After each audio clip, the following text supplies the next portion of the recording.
এটা ছিল কালকে শুক্রবারের ব্লগ। তো এখন সকাল সকাল রান্নাবান্না শুরু করে দিয়েছি তোড়জোড়, কারণ অভিষেকদা আসছে, মানে বাড়ির জামাই, যদিও জামাই না, ও একদম বাড়ির ছেলের মতোই, খুবই সরল। তো তোমরা দেখেছো অবশ্যই বুঝতে পারবে।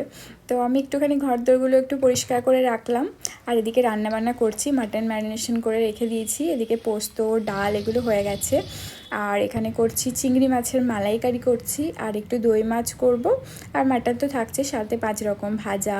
এটা আইবুড়ো ভাত নয়, এটা জাস্ট অভিষেকদাকে খাওয়াচ্ছি, কারণ বিয়ের আগে ওর সাথে তো আর দেখা হবে না, সেজন্য একটু খাওয়াচ্ছি। কারণ আবার বিয়ের পর আর তখন হয়তো আর খাওয়ানোর টাইম হবে না, সেজন্য বিয়ের আগে একটু ভালো করে খাওয়ানো হচ্ছে আর কি।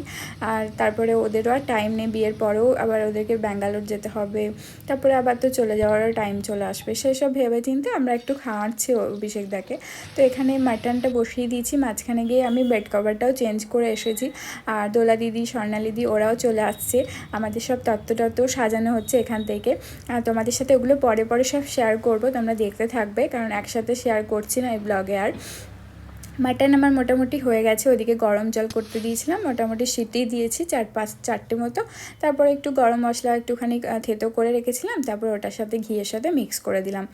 বেশ মাটনটা দেখতেও ভালো ছিল, খেতেও কিন্তু ভালোই হয়েছিল। আর এই যে সমস্ত মেনুগুলো একসাথে সাজিয়ে দিয়েছি, আর দোলা দিদি অভিষেকদাও বসে গেছে খাওয়ার জন্য। তো চলো এবার একটা যত্ন করে খাওয়ারগুলো বেড়ে দিয়েছে, এবার বলে অভিষেকদা গুনতে বসেছে কটা মেনু আছে, কোনটা দিয়ে শুরু করবে। ও এখন চাপে পড়ে গেছে, এগুলো সবগুলো কী করে শেষ করবে। খেয়েছিল অল্প অল্প, সবই খেয়েছিল, শুধু দই মাছটা খেতে পারেনি। মানে আর সত্যি কথা বলতে পরপর চলছে তো, সে হায়দ্রাবাদ থেকে এসেছে, প্রচুর টায়ার্ড হয়ে আছে। তো আমাদের এগুলো মানে এগুলো সব স্মৃতি হয়েই থাকবে আর কি। আমাদের বাড়ির মেয়ে জামাই, তো এগুলো জাস্ট এগুলো ভালোবাসার ভরা একটা মুহূর্ত বলতে পারো। তো স্বর্ণালীদিকে বললাম তুমিও খেতে বসে পড়ো, তারপরে আমরাও খেতে বসে পড়বো, অনেক রাতও হয়ে গেছে।